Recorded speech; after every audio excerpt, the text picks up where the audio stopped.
नमस्कार साथियों, स्वागत है आपका एक बार फिर से ज्ञानकृत क्लासेस में। इस वीडियो में हम बात करेंगे सैयद वंश, लोदी वंश और विजयनगर साम्राज्य व बहमनी साम्राज्य के बारे में। इससे पिछली वीडियो में हमने बात की थी तुगलक वंश के बारे में। तो चलिए वीडियो को शुरू करते हैं। सबसे पहले हम बात करेंगे सैयद वंश के बारे में। सैयद वंश दिल्ली सल्तनत का चौथा शासक वंश था, यानी इससे पहले 3 राजवंशों ने शासन किया, जिनमें थे गुलाम वंश, खिलजी वंश और तुगलक वंश। सैयद वंश का शासनकाल जो है वो तुगलक वंश के पतन के बाद शुरू हुआ। इन्होंने दिल्ली पर 1414 ईस्वी से लेकर 1451 ईस्वी तक शासन किया। इस वंश की जो स्थापना है वो खिज्र खान द्वारा की गई।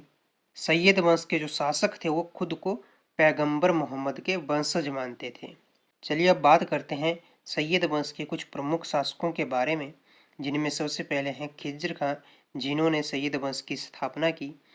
इसके अलावा इन्होंने तैमुरलंग के प्रतिनिधि के रूप में दिल्ली की सत्ता संभाली।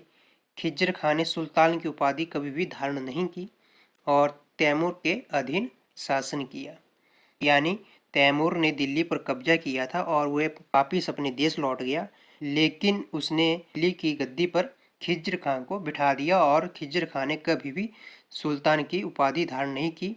उसने तैमूर के अंडर ही काम किया। खिज्र खान के बाद दिल्ली की गद्दी पर मुबारक शाह बैठते हैं, जो खिज्र खान के उत्तराधिकारी थे। इन्होंने दिल्ली सल्तनत पर 1421 ईस्वी से लेकर 1434 ईस्वी तक शासन किया। मुबारक शाह के शासनकाल में बहुत सारे विद्रोह हुए और इन्होंने विद्रोहों को कुचलने का प्रयास किया और इसी कारण इनकी हत्या इनके दरबारियों ने ही कर दी। मुबारक शाह के बाद दिल्ली की राजगद्दी पर मोहम्मद शाह बैठते हैं। मोहम्मद शाह 1434 ईस्वी से लेकर 1445 ईस्वी तक शासन करते हैं। यह एक कमजोर शासक साबित होते हैं और जिसके कारण दिल्ली सल्तनत की स्थिति बहुत खराब हो जाती है। इसके बाद सैयद वंश का अंतिम शासक जो है वो अलाउद्दीन आलम शाह होता है, जो 1445 ईस्वी से लेकर 1451 ईस्वी तक शासन करता है। और जैसा कि मैंने कहा कि यह सैयद वंश का अंतिम शासक होता है। इसके अलावा सैयद वंश जो है वो दिल्ली की गद्दी पर लगभग 37 वर्षों तक शासन करते हैं। सैयद वंश के बारे में एग्जाम्स में उतना नहीं पूछा जाता है। अगर पूछा भी जाएगा तो इसका सिर्फ यही पूछा जाएगा कि इसकी स्थापना किसने की और इसका अंतिम शासक कौन था। तो इसकी जो स्थापना है वो खिज्र खान द्वारा की गई है और अंतिम शासक इसका अलाउद्दीन आलम शाह था। तो चलिए अब आगे बात करते हैं लोधी वंश के बारे में। लोधी वंश की स्थापना जो है वो बहलोल लोधी द्वारा 1451 ईस्वी में की गई। बहलोल लोधी जो थे वो प्रथम अफगान शासक थे जिन्होंने दिल्ली पर शासन किया और लोधी वंश दिल्ली सल्तनत का अंतिम शासक वंश भी था। दिल्ली सल्तनत पर कुल 5 राजवंशों ने शासन किया था, जिसमें 5वें नंबर पर लोधी वंश और चौथे नंबर पर सैयद वंश आता है। तो चलिए अब बात करते हैं लोधी वंश के प्रमुख शासकों के बारे में। पहले हैं बहलोल लोधी, जिन्होंने इस वंश की स्थापना भी की है। आगे बात करते हैं बहलोल लोधी के उत्तराधिकारी यानी सिकंदर के बारे में। सिकंदर लोधी का वास्तविक नाम निजाम खान था और सिकंदर लोधी बहलोल लोधी का पुत्र था। इसके अलावा 1504 ईस्वी में सिकंदर लोधी ने आगरा शहर की स्थापना की और इसे राजधानी बनाया। सिकंदर लोधी द्वारा कई प्रशासनिक सुधार भी किए गए और कृषि को भी बढ़ावा दिया गया। इसके अलावा सिकंदर लोधी ऐसा पहला सुल्तान था जिसने हिंदुओं के त्यौहार विशेषकर होली में भाग लेना शुरू किया और इसी के साथ सिकंदर लोधी की मृत्यु 1517 ईस्वी में हो जाती है। आगे बात करते हैं लोधी वंश और दिल्ली सल्तनत के अंतिम शासक इब्राहिम लोधी के बारे में, जिन्होंने 1517 ईस्वी से लेकर 1526 ईस्वी तक शासन किया। यह सिकंदर लोधी के पुत्र थे और जैसा कि मैंने कहा यह लोधी वंश और दिल्ली सल्तनत के अंतिम शासक भी थे। इब्राहिम लोधी क्रूर और निरंकुश व्यवहार के कारण अपने दरबारियों के बीच भी अलोकप्रिय हो गया, जिस कारण इसके दरबारियों ने अफगान के शासक बाबर को इब्राहिम लोधी से युद्ध करने के लिए आमंत्रित किया और 21 अप्रैल 1526 ईस्वी को पानीपत के प्रथम युद्ध में बाबर के हाथों से पराजित होता है और युद्ध में मारा जाता है। इब्राहिम लोदी दिल्ली सल्तनत का एकमात्र ऐसा शासक था जो युद्ध स्थल में मारा गया। आपको इस बात को ध्यान में रखना है।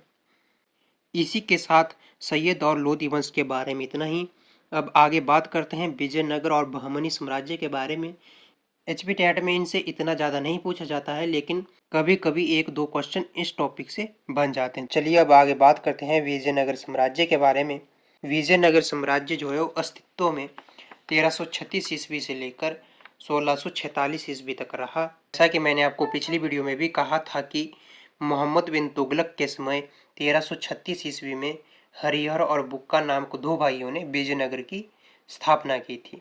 विजयनगर का अर्थ होता है जीत का शहर।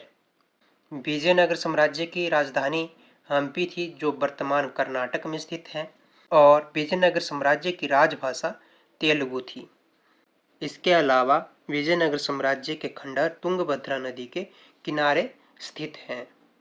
जैसा कि मैंने आपको पहले भी कहा कि एचपीटेट में इनसे ज़्यादा नहीं पूछा जाता है, तो हम सिर्फ थोड़ा थोड़ा ही पढ़ेंगे इनके बारे में। अगर बात करें कि विजयनगर साम्राज्य का पतन कैसे हुआ, तो 1565 ईस्वी में तालीकोट में विजयनगर साम्राज्य के शासक और आदिल शाह के बीच एक युद्ध होता है, जिसमें विजयनगर के शासक हार जाते हैं। जिसके बाद विजयनगर साम्राज्य बहुत कमजोर हो जाता है और धीरे धीरे इसका पतन हो जाता है।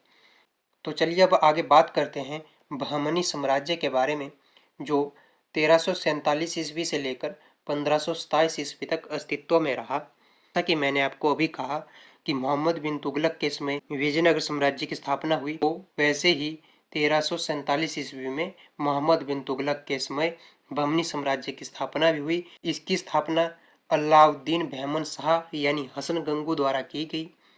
बहमनी साम्राज्य की जो प्रारंभिक राजधानी थी वो गुलबर्गा थी, जिसे बाद में बिदर स्थानांतरित कर दिया गया। और बहमनी साम्राज्य जो था वो दक्षिण भारत का पहला मुस्लिम साम्राज्य था।